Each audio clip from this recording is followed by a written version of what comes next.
Who goes there? They're here! They are here! They're here!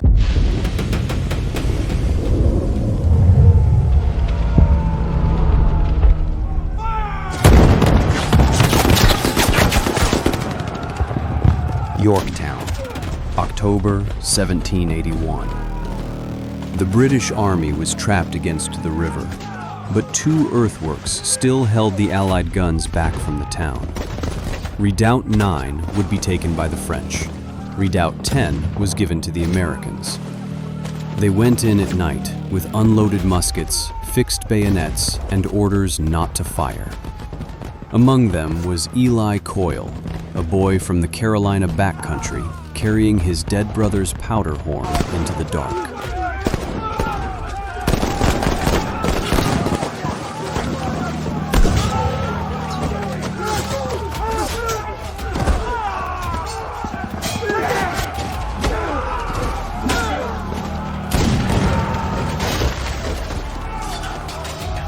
Eli knew that green coat. He had seen it before, beside a Carolina creek. In the South, the war was already lost. The Continentals were beaten, scattered. All that was left in the backcountry were farmers with rifles, and the men the king sent to break them.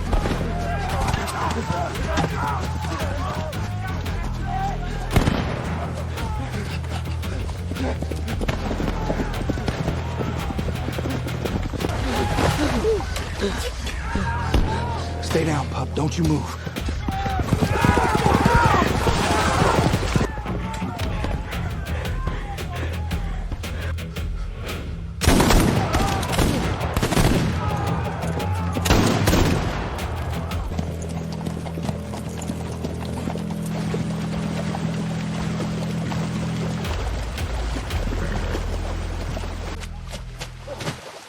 Quarter, we yield! Quarter! Kill them all. They called it Tarleton's Quarter. It meant there would be none.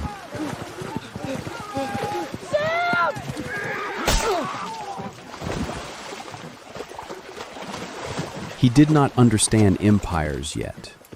He did not understand treaties, kings, or Congress. He understood only the weight of his brother's horn against his chest, and the green coat disappearing through the smoke. Eli had come north chasing one man in a green coat, but the war had grown larger than his brother now.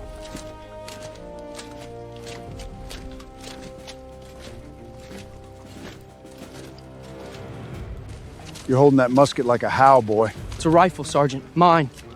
I shoot better than any man here. Out here, you don't shoot. You stand. You stand when the man next to you falls, and you stand when it's your turn next. Can you do that, boy? Yes, sir, I can. Then prove it, Coyle.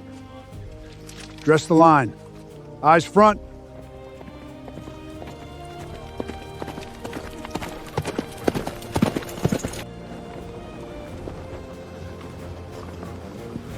He has put his back to the river. If the bay is ours, mon général, he has nowhere left to run.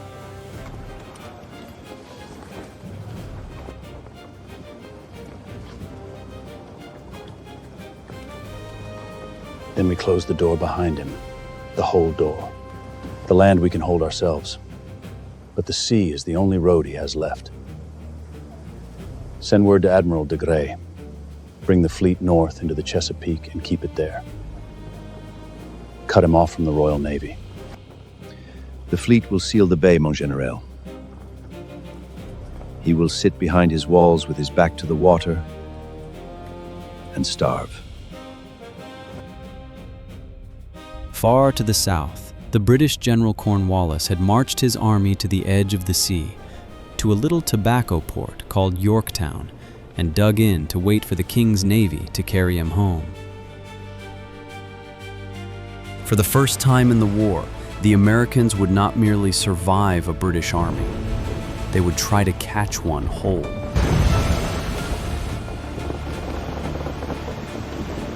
High, hard sky, long Atlantic swell. A British battle fleet comes on under full sail. Towering oak walls, 3 decks of run-out guns, a forest of masts. 19 ships of the line.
Break off the action. Course for New York. Not a single ship was sunk that day. It didn't matter. After days of maneuver and damage, Graves turned for New York. The Chesapeake remained French.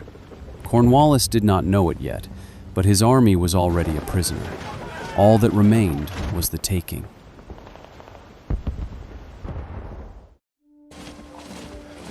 Never seen so many men on one road. Then keep your feet under you. 16,000 men closed on Yorktown that autumn, American and French. Against them, behind their walls of earth, 8,000 of the king's soldiers. You have marched a long way, gentlemen. A little further now. Let them see we have come to finish it. That's the man, boy. Walk like you've met him. The siege began.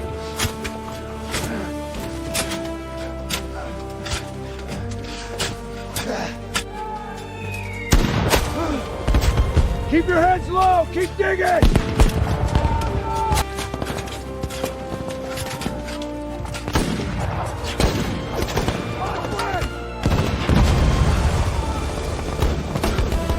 Cover the diggers! Keep the space moving! You stop, they win! We're just digging toward their guns. That's the war tonight, boy. Dig the line, hold the line.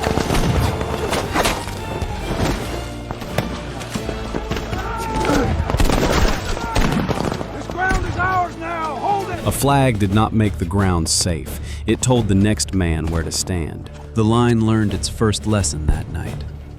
You do not duck the war.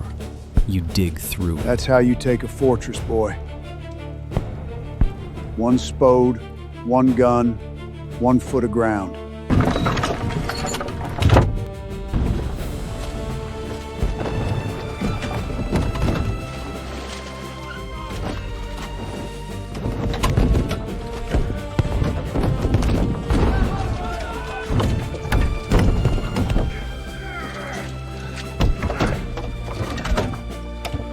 Gentlemen, we will open the line.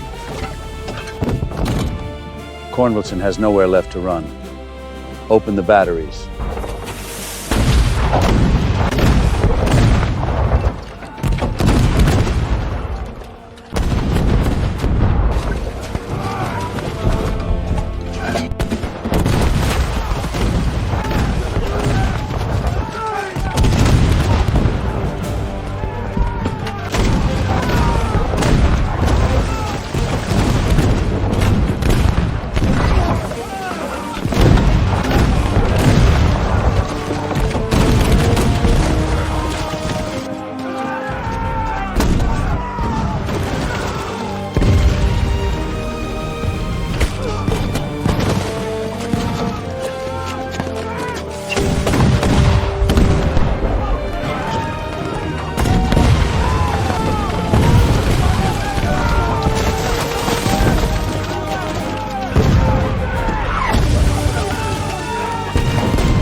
Sav reports green coats! Legion cavalry! Mounted colonel inside the works! Vey! Eli, eyes on your gun. The bombardment had begun. But between the Allied guns and victory still stood two walls of earth, redoubts 9 and 10.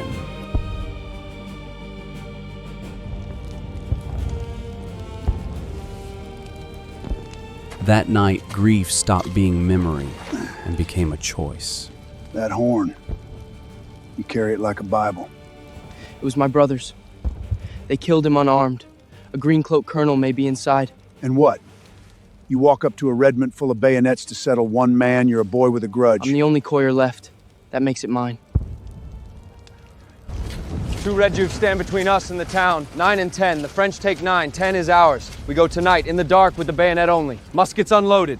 Unloaded, gentlemen. 1 shot, 1 spark, and they'll know we're coming. We rely on the steel and nothing else. I need men who'll go first through the stakes.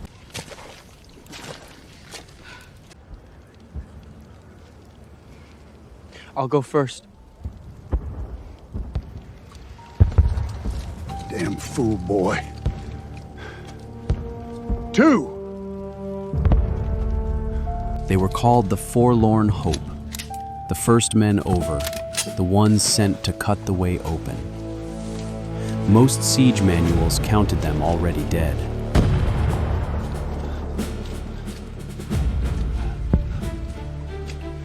They crossed with empty muskets, no cartridge, no drum, no order to fire. Only the axe ahead, the wall above, and the dark swallowing men one step at a time.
Stood your ground, Coil.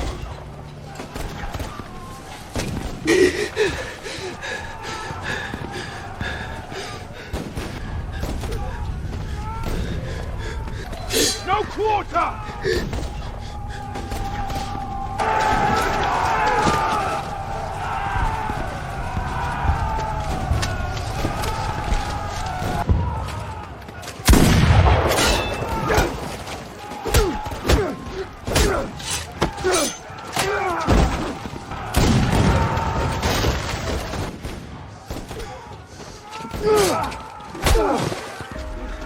Quarter. Sam Coy, Catahoe Militia. Hands empty. No quarter.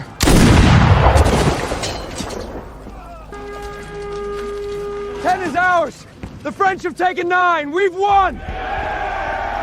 In 10 minutes, the last 2 strong points of Yorktown fell. Now there was nothing between the cannon and the town at all. That night, Cornwallis tried the only road he had left. Across the York River, his army pushed into the black rain, and the storm drove them back. The sea was gone, the Redoutrix were gone. By morning, there was nothing left to do but surrender. They say the British bands played an old tune that day. The world turned upside down. No one who was there ever forgot the sound of it.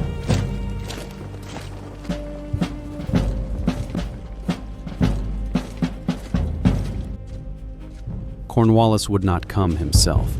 He sent O'Hara in his place, a second to surrender in his name. General Washington, in Lord Cornwallis' absence, I tender his sword and the surrender of his army. If Lord Cornwallis sends his second, then I shall receive him by mine. General Lincoln. As ordered, sir. The war would live on in ink for almost 2 more years, in letters, treaties, and arguments across the sea. But its fighting heart ended here, in the trenches, in the smoke, in the dark earth before Yorktown. The boy who buried his brother beside a Carolina creek had helped bury the king's last great chance to keep America. He kept the horn, not because it brought the dead back, because it carried them forward. And when Eli Coyle walked out of Yorktown, he was no longer chasing the man who killed his brother. He was walking into a country that had not existed when he began.